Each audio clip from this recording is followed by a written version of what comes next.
Hello, I'm Mercedes Stevenson, and this is the West Block: politics, perspectives, and players. China is pushing back against those who dare to speak out. Late last week, the Chinese government announced more tariffs against the United States. A British consulate employee was detained while on business in China, and more arrests in Hong Kong have been unfolding as the protests there continue.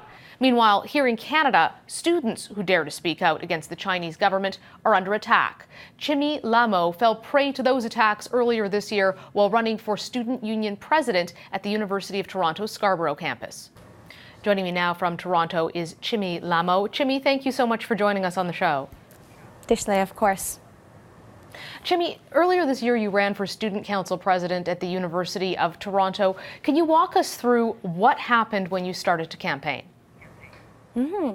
So while I was a candidate, somehow the international Chinese community came to find out that I was running for the elections. But to be specific, it was more like a Tibetan running for the campaign. And so when they found out, they immediately released a petition online against me. In addition to that, they took it on social media and they started giving me comments in the thousands, from rape threats to death threats, not only to me, but my family members. And soon I realized that, these threats weren't just against me. There was a pattern. There's a pattern in these sort of comments. Everything was talking about Tibet and China. So then I even posted a comment or an Instagram story saying, "Is this hate from China?" And then a person DM'd me and said, "No, I'm in Toronto." So then I knew that, this is something bigger than just me and my elections. Soon that, just escalated to the thousands and thousands, and then now escalated to a police case. And I've been receiving messages of hate, but also love and support from all across the world since then. So you believe this is because you're of Tibetan origin? Do you believe that the government in Beijing is behind the comments and the threats that you've received? Yes, I do. It is my opinion. I do not have proof for it. But during the same time, McMaster University, there was an incident. In addition to that, we have a lot of other proof. Like right here in Toronto, there was the Confucius Institute. In many universities and academic institutions across North America and the world, there's Confucius Institutes that has been proven to have relationship with the Chinese government to sell out their propaganda. How widespread do you think this phenomenon is of Chinese government trying to intimidate people who are here in Canada, who are students on university campuses, if they're representing interests that the Chinese state does not support? It's alive and well, and it's creeping on us in every corner.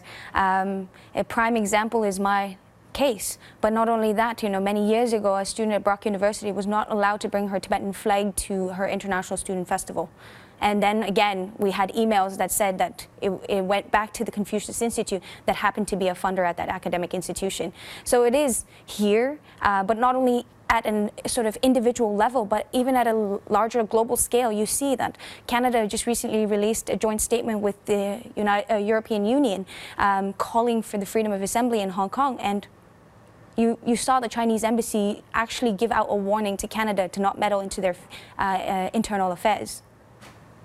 There was also a former Ontario cabinet minister, Michael Chan. He was, in fact, the trade minister for Ontario under the Liberal government. He appeared at one of these pro-Beijing rallies. Are you concerned that there are people who've been elected by Canadians to represent them here who may, in fact, be being influenced by Beijing? And I'm curious to know what your reaction is to his appearance at that rally. I'm definitely concerned because these are the folks that are actually, implementing the propaganda and actually amplifying the propaganda that the Chinese state is trying to control. Prime example is, in Canada, there was another association, a Tibetan association that was created, calling itself the Tibetan Association of Ontario, but we're the Tibetans here in Ontario. And it turns out that Chinese officials and MPPs were actually present at the celebration, recognizing this sort of fake Tibetan organization that didn't have as many Tibetans as the real Tibetan community. Do you feel safe, or do you feel that you're still being threatened at this time? Time to time, I do get messages on my social media still. I was recommended by the police to turn off my social media and go sort of silent, but how can I do that when I'm the student union president? So duty calls, and I'm here at work every day, 9 to 5. After this, I'll be there. And physically, no, I don't feel safe. But emotionally and mentally, China can't harm me. But no one can when your mind is set. But physically, you think there may be a threat to you? Yes. So some of the threats that I've received are, quote unquote, if I see you, I'll punch you. The bullet that's made for you is already made in China. And then there are also rape threats, and then things like your mother's dead. And so these comments have already been given to me directly, and it's been on my social media. It still probably is. And these are actually not just anonymous trolls. Some of them are actually students from my own university. I know that you have friends in Hong Kong, and of course we've been seeing these ongoing protests. What are they telling you about the situation there on the ground, especially for Canadians? It's to raise awareness. This is not just a Hong Kong issue, right? This is now an international issue. And all of us, every single person watching this today, you're a member of the international community, and we all have a responsibility and an obligation to ensure that the world is a just place for everyone to live in every corner of this world. Chimmy, have you heard at all from Canadian intelligence on your file? Apologies, I cannot respond to that. Fair enough. Do you think that Canadians are aware that this kind of thing is going on university campuses? Yes, for sure. Whether or not they can express freely about their views is a different case, but they are definitely aware. I've had multiple concerns being raised, not just from folks from Hong Kong, but also from the different communities, diverse communities from Toronto, Scarborough, that have raised these concerns to me as a student union president, but also as someone that has been involved in the community. But whether or not they express these is a different case, right? Because they all have their own personal stakes, whether it is family back home or just the Chinese government watching them. How intimidating is this for students who are here who may also be of Chinese descent? If there's expectations or there's pressure, which some people have alleged is happening, on the Chinese diaspora to respond in a particular way? There's definitely a pressure, Mercedes. This is partly why, in regards to my case, I didn't necessarily pursue a criminal case against the students, because I knew that there was pressure for the students coming from a bigger entity. Whether or not I proved was a different case, but these folks have family back home, right? And these students are coming to Canada as international students to pursue an education, not to be a part of their propaganda, but then are being forced to do so in order to get their degree. And hence why, most of them end up either being silent or becoming part of the propaganda and start inflicting violence upon other Canadian citizens.